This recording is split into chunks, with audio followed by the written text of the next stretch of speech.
Assalomu alaykum. Mana bu albalarimiz. Mana albalarda ham mana bugun 2026-yil 26-may sanasidagi holatlarni sizlarga bir ko'rsatib o'tib ketay dedim. Bu ham xuddi shunday. Ikkovini bir vaqtga ekkanmiz. Ko'pchilik albalarni aytadi, darrov hosil berib, sal issiq bo'lsa yotib oladi, stressga tushib hosil bermaydi deydi. Yo'q. Mana bugungi holatini sizlarga bir ko'rsatib o'tay dedim. Mana bular mana qolib ketgan, bir xil sal chala pishib qolgan, chala pishgan bo'lgan, kecha qizlar termagan, qoldirib ketgan. Mana o'sha bugun pishib tayyor bo'lib turibdi. Ertaga yana xudo xolasa terim qilamiz.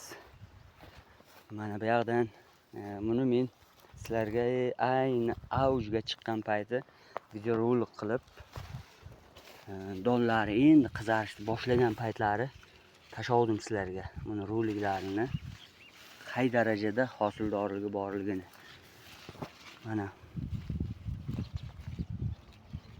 Mana albalar. Men endi sizlarga buni ko'rsatmoqchimanki, hamma narsa ozroqgina mehr bersa, qaysi vaqtga qanday oziqani berish kerak. O'shanisiga xato qilmasalaring, mana shular hosil berish jarayon uzoq davom etadi. Mana hosillari o'sha oxirlashib qolgan, lekin mana hali gul juda ko'p. Yana ham bular ham xuddi kleriday chiqib kelyapti hali.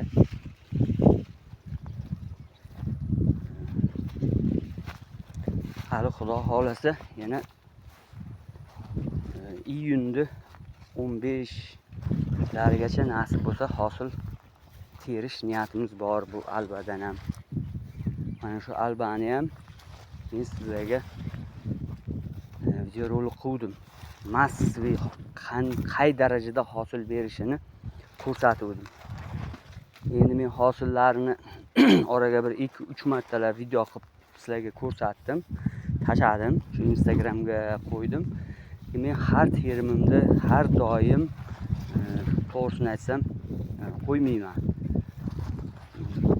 Shu onda sonda bironta qo'yamanki, hisobi mana shu hosili deb ko'chatlardan nasib bo'lsa boshlaymiz xudo xolasa. Mana qolib ketgan terimdan hosillar, mana buni ham mana ko'rsataman. Mana o'rtasiga keldim. Mana qay holatda yana mana gul chiqarib yotibdi. Mana xullas hammasi bir tekis. Bu yerdan bittani ko'raylikchi. Mana ke. Yana ochilmagan yana bunchalar chiqarib kelyapti. Xullas hammalaringiz sog' bo'lingizlar.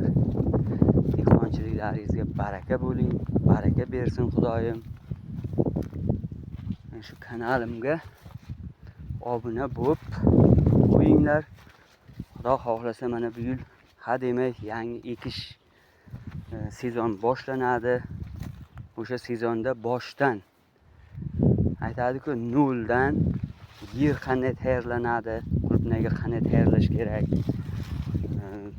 ekilganda keyin nima oziqalar beriladi, hammasini mana shu o'zimda tajribamdan kelib chiqib, Allohga shukr, natijasini 100% ko'rib, yaxshi natijaga erishgan o'zimda tajribamni ham sizlarga mana shu Instagram kanalimga qo'yib boraman. Charchamangizlar, sog' bo'lingizlar.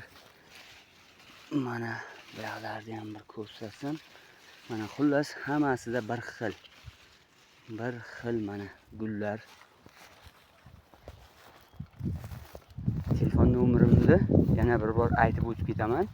99lik bilan 085 85 81. Bu yerda ham mana xullas mana hammasida Gul hali to'xtagan yo'q. Allohga ming qalla shukr. Sog' bo'lingizlar.